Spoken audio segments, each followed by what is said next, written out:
हनुमान जी भगवान शिव के अवतार हैं। ये बात तो हम सभी जानते हैं, लेकिन हनुमान जी और भगवान शिव का युद्ध भी हुआ था, ये बात बहुत कम लोग जानते हैं। इसके संबंधित कथा आज हम आप लोग के इस बारे में बताएंगे। जब श्री राम ने अश्वमेध यज्ञ किया तो यज्ञ का घोड़ा घूमते घूमते देवपुर नाम के नगर में जा पहुंचा। उस नगर के राजा का नाम बीरमणि था। बीरमणि भगवान शिव का परम भक्त था, इसलिए देवपुर की रक्षा स्वयं भगवान शिव करते थे। जब यज्ञ का घोड़ा देखा, उसे बंदी बना लिया। यह बात जब घोड़े की रक्षा कर रहे शत्रुघ्न को पता चली तो उन्होंने देवपुर पर आक्रमण करने का निश्चय किया। शत्रुघ्न और राजा बीरमणि की सेना में भयंकर युद्ध छिड़ गई। हनुमान जी भी बीरमणि की सेना का संहार करने लगे।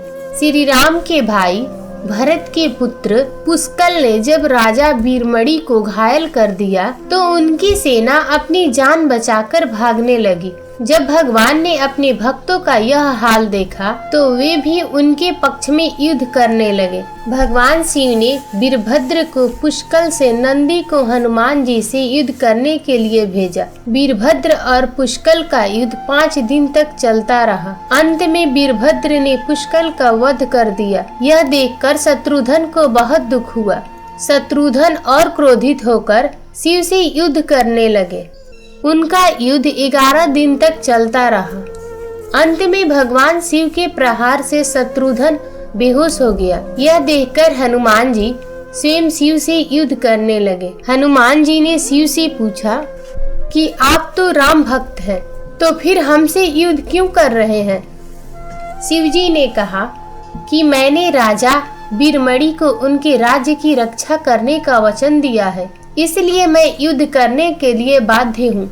इसके बाद हनुमान जी और शिव जी के बीच भयंकर युद्ध होने लगा। हनुमान जी के पराक्रम से प्रसन्न होकर शिव जी ने उनसे वरदान मांगने को कहा। तब हनुमान जी ने कहा कि इस युद्ध में भरत के पुत्र पुष्कल मारे गए हैं और शत्रुघ्न भी बेहोश है। मैं द्रोणगिरी पर्वत पर संजीवनी औषधि लेने जा रहा हूँ, तब तक आप इनके शरीर की रक्षा कीजिए। शिव जी ने उन्हें ये वरदान दे दिया। इधर हनुमान जी तुरंत द्रोणगिरी पर्वत आए और संजीवनी औषधि लेकर पुनः युद्ध भूमि में आ गए। उस औषधि से हनुमान जी ने पुष्कल को पुनः जीवित कर दिया और शत्रुघ्न को भी स्वस्थ कर दिया। शत्रुघ्न और शिव जी में फिर से युद्ध होने लगा।